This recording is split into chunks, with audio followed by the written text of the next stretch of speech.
Hey guys, welcome back to my channel. In today's video, I am finally filming my What 2019 Taught Me video, and I'm going to just go ahead and include my New Year's resolutions in this video instead of making two separate ones, just because there's not really a lot I have to talk about. 2019 for me was a very growing year, and I said that about 2018 as well.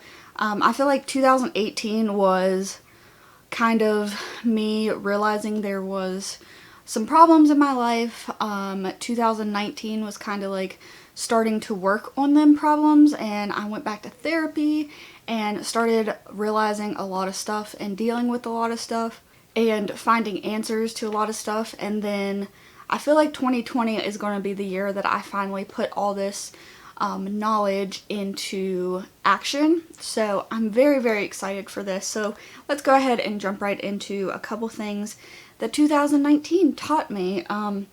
This is very unorganized. Usually I have this super organized.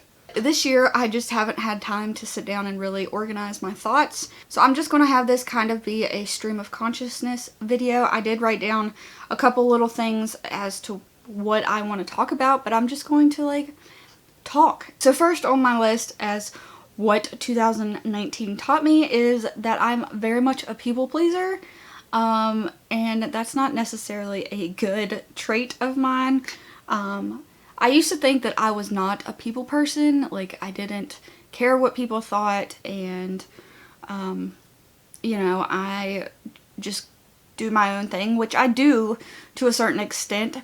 But I'm very much a people pleaser when it comes to people I love. Like, if a stranger's starting rumors about me, then it doesn't matter. But I very much go out of my way to show people that I love them. And sometimes that includes sacrificing my own well-being, my own health, and my own finances, etc., etc. Sometimes it's at the sacrifice of myself. So I've learned that about myself. I'm working to change that, and yeah, that's one of the big things. And going along with that, my number two is I learned not to sacrifice myself for other people or their happiness or what they want or what they feel like. I just have learned so much to honor my boundaries, and it's a work in progress. I'm still not great at it, but I learned that I need to do that in order to be a happier person for those people I love. I've learned that you don't need to do stuff for other people. They should love you and respect you and know your boundaries, and should not expect you to go out of your way or sacrifice your mental health or whatever to satisfy them. So that is one of the big things I learned. Another one is that I'm more of a type A organizer type person than I realized. I am very much not an organized person. I'm not a planner. I'm not a routine type of person, or so I thought. I've realized this year that I actually am more of a routine type of person. I don't have it written in stone, but I have kind of a routine that I do every night. Like when I get home from work, I always get a bath or a shower, and I put lotion on and do my skincare and that kind of stuff. And I am very much a routine person, even though I'm not an active routine person or an active type A person or an active organizer. I am to a certain extent. So I'm more type A than I thought I was, but I'm still not super type A. That's one of the big things that I realized, and I actually realized that a couple years ago in college, because I work so much better in a routine where I know when I do this and when I do that, and not necessarily plan it out at 8 o'clock I'm going to do this and 9 o'clock I'm going to do this, but have a set schedule of, I'm going to do this first and then this and then this. And I'm not organized to the point where I get it down to the minute, but I do like to have a plan in place just to help my mental health and to help my anxiety, because I have really bad anxiety. So I think that's where it comes from. But I very much am an organizer, routine type of person, more so than I thought. So another thing I realized more so in the last half of the year, is that some things are just not worth bringing up or arguing over in friendships, relationships, whatever. Some things are just, you gotta let go to a certain extent. If they keep happening, then yeah, obviously bring them up, but I've just learned to let a lot of things go and brush it off my shoulders. I've also learned that comfortability is not always a good thing. I am very content at the life that I have right now, and I'm not sure if that's a good thing or not. I'm content where I'm at right now in life, and maybe that's a good thing for some people, and it is to an extent, but I'm comfortable here. And sometimes you're comfortable in chaos because that's all you've ever known, and that's not a good thing. You want to find comfortability in somewhere else, somewhere healthier, and not unhealthy situations. So that's what I have learned, and I'm working on that in the new year, to get out of my comfort zone a little bit more and do things that I wouldn't normally do. Another big thing that I learned and worked on therapy a lot is that you can't change someone and you can't change someone. My therapist brought this up to me in one of our sessions a while ago about certain people in your life, narcissist, in my case an addict. You can't change them. Like, you can't change them, especially an addict. They have a chemical that is making them not be changed, that is making them irrational, and you can't change them. Again, you can't change people if they don't want to be changed, is the biggest thing. And yeah, I can't even change anyone. It has to be from them, and I can't sacrifice my life trying to help somebody get better or to change or be better, whatever. You just can't change them. Another thing I have learned is that not all adult friendships need to be the same as a child or an adolescent friendship. Some people need to be held at arm's length, and when you're busy and you're an adult, it's easy to do that. I have a particular friend, which I'm not going to mention her name or anything, but I have a particular friend who we've always been super close, and in the last year we've kind of we took a year apart and didn't really talk, and then we started reconnecting, and it was so easy for me to just jump right back in to being so deep and so invested in her life, and her the same with me. And that's not always healthy. It's not always healthy to know every little detail of someone's life. It's not always necessary either. It's not healthy to be so close to someone all the time. And yeah, it's great and it's fun, but for somebody like me, it's not a good thing to be super close with somebody. Like, I love meaningful conversations, and I love you know, super deep conversations, and I love knowing all the details of somebody's life, but sometimes that triggers my anxiety because I know so much, and I know every wrong decision they're making and every dangerous situation they're in, and etc., and that's not always a good thing for me because it hinders my mental health and it affects me. So I've learned that. I've learned how to keep people at arm's length that need to be kept at arm's length. People that are not willing to see your side of things or compromise with you on things.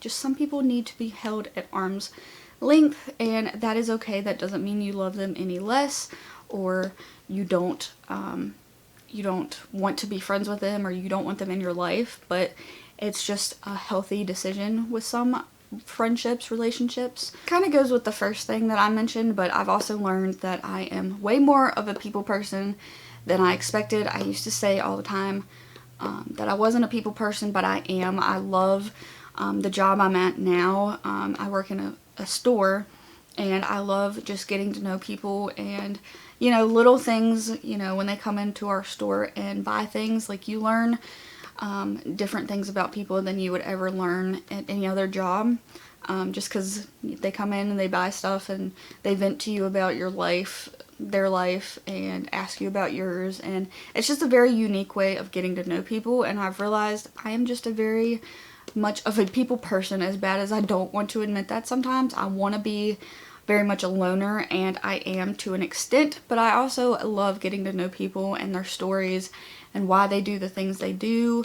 And, you know, I'm just very much a deep person in that matter, and I love it. But at the same time, I'm also very introverted and very much a homebody where I like to stay home. So I think the job that I have now suits me really well, because I go to work and I get to talk to all these people and get to know them, and then when I come home, it's just me, and I get to chill and be by myself and unwind in that way. So I love what I do right now, even though it is considered a shitty minimum wage job to some people. I just love it, and it suits me so well. And then the last big thing that I learned in 2019 is communication skills. I've learned how to better articulate my words and how to get my point across to some people.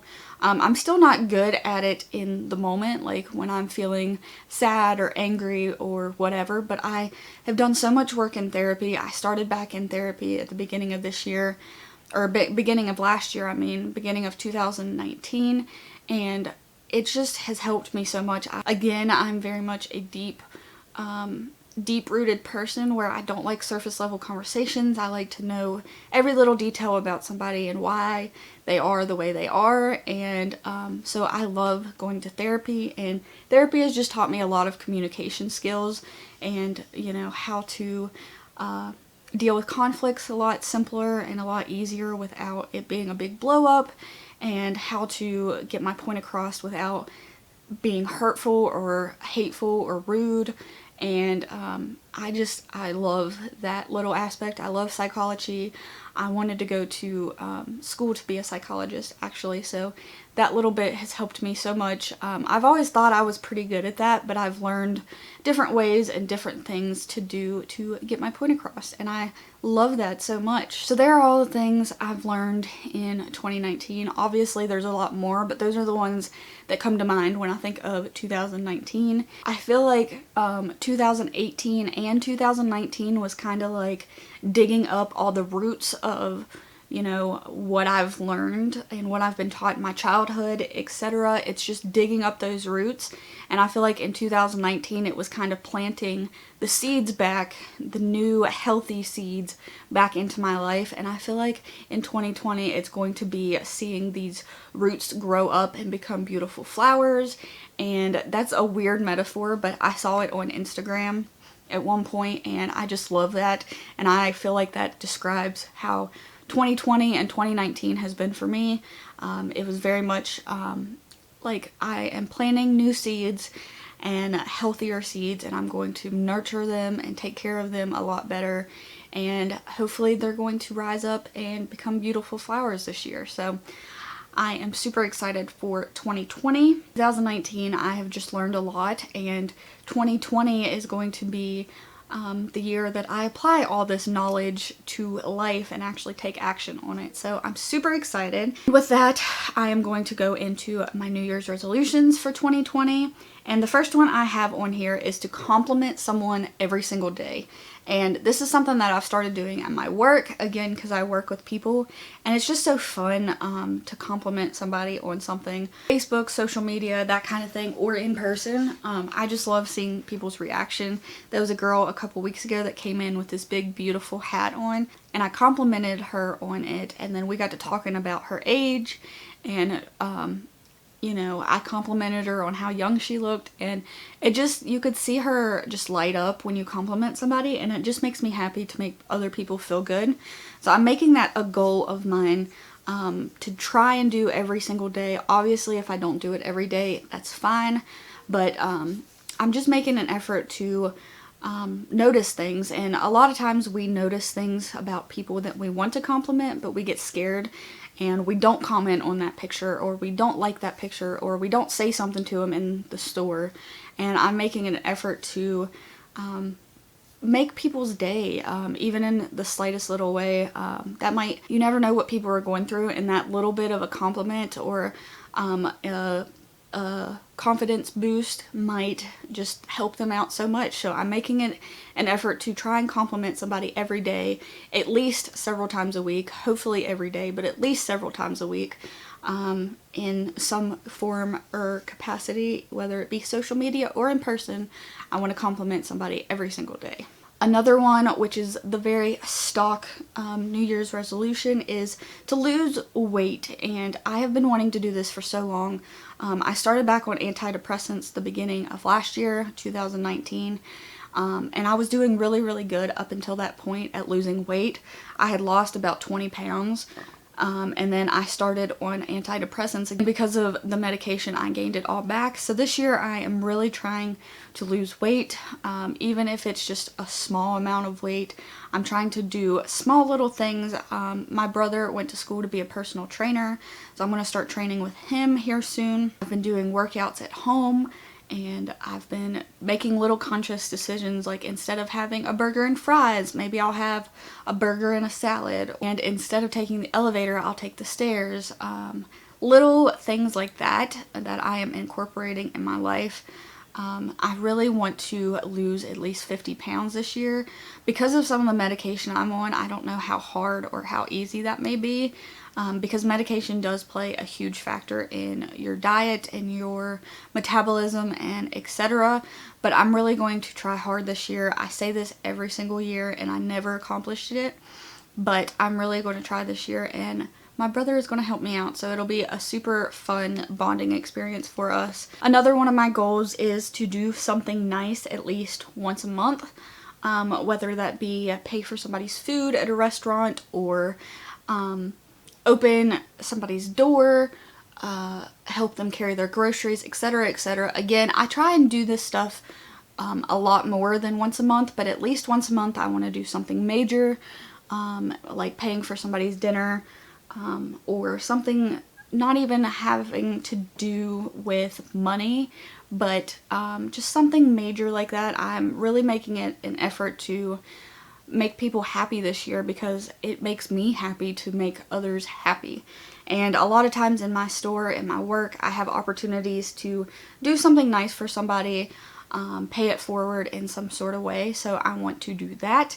At least once a month, do something little like that. And then at least 4 times this year, I want to do something major, like super, super big. Like donate my time to a homeless shelter, or I've always wanted to go into like a nursing home and take presents in there for residents that don't have family that come and visit them often. Or, you know, donate my time in some way, shape, or form.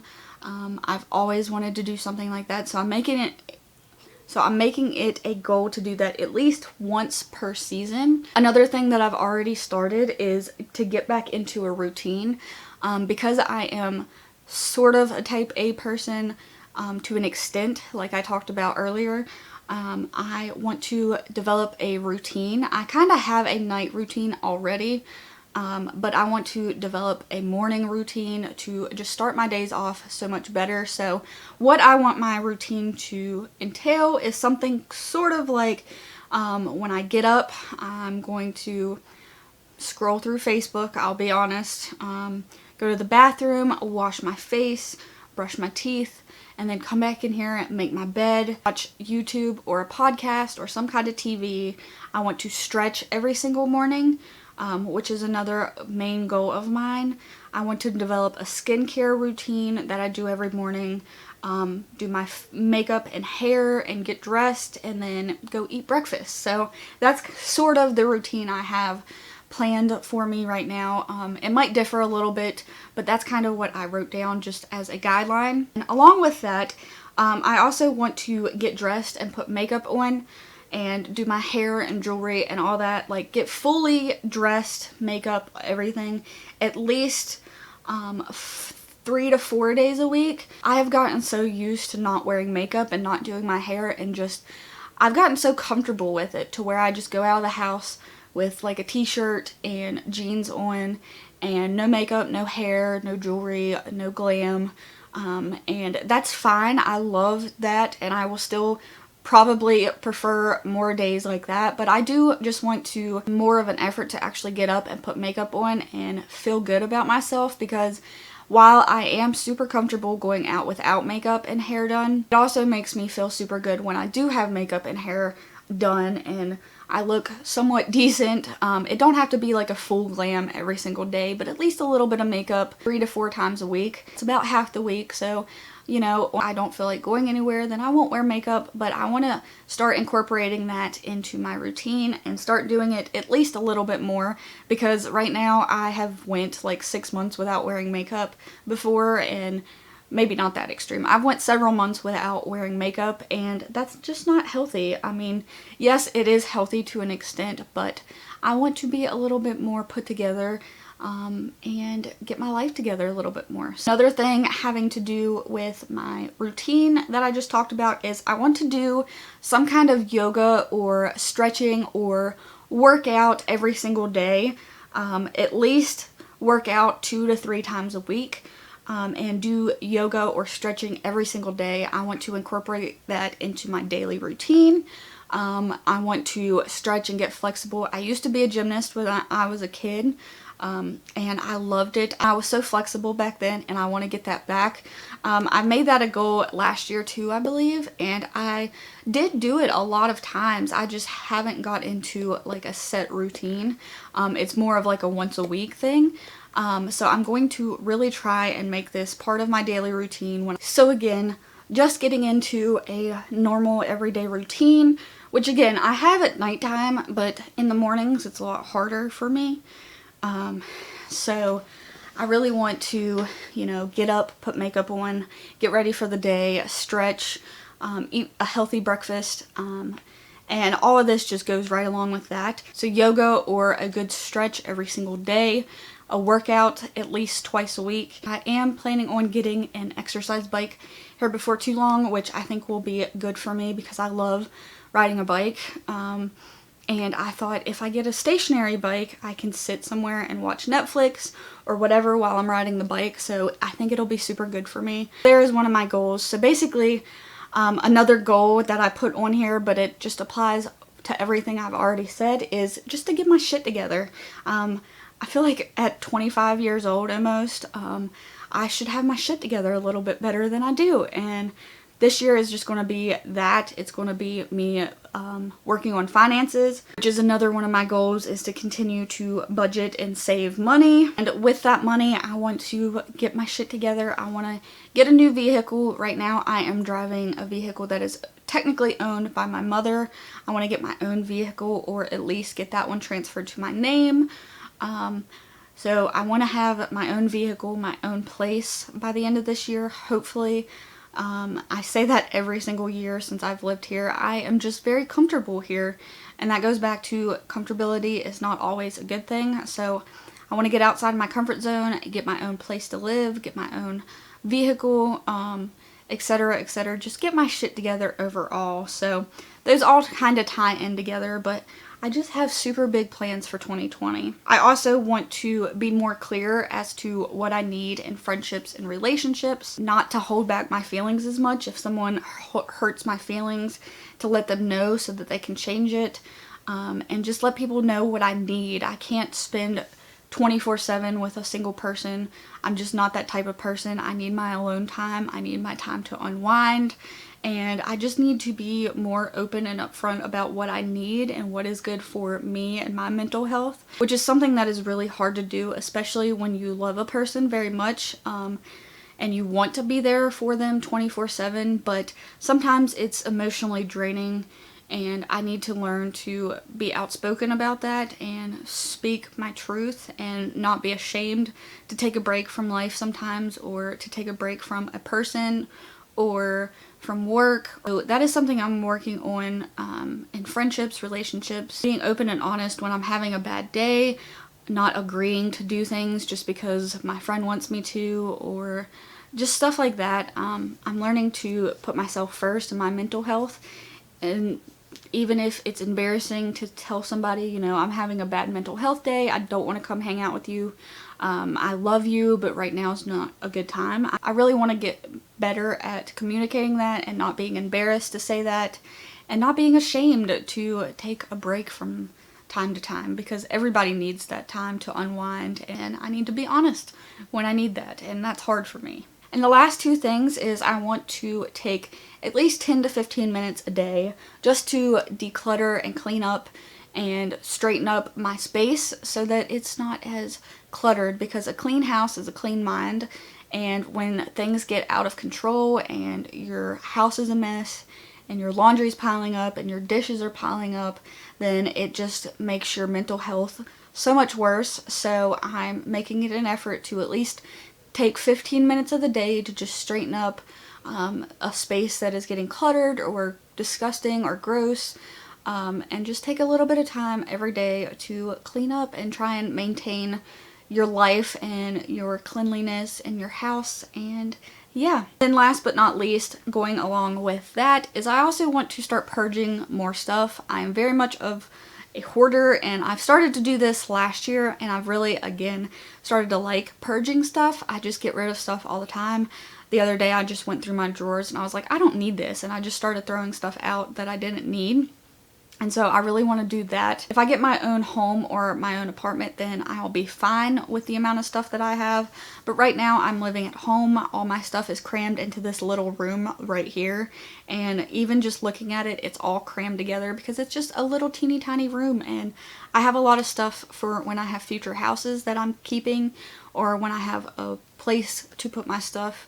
And I don't need to keep that right now. Some of this stuff I still don't need, even if I do get my own place. So I'm going to make an effort to purge everything. I'm going to be more minimal, should I say. In no way, shape, or form will I ever be a minimalist, but we're gonna be more minimal. So that is all of my goals for 2020 and everything that 2019 taught me. I hope this wasn't too long. I tried to make it short, but I think it still ended up pretty long. So I hope you guys enjoyed this. If you did, give it a big thumbs up. Let me know your goals for 2020 down below, and I'll see you guys in my next video. Bye guys!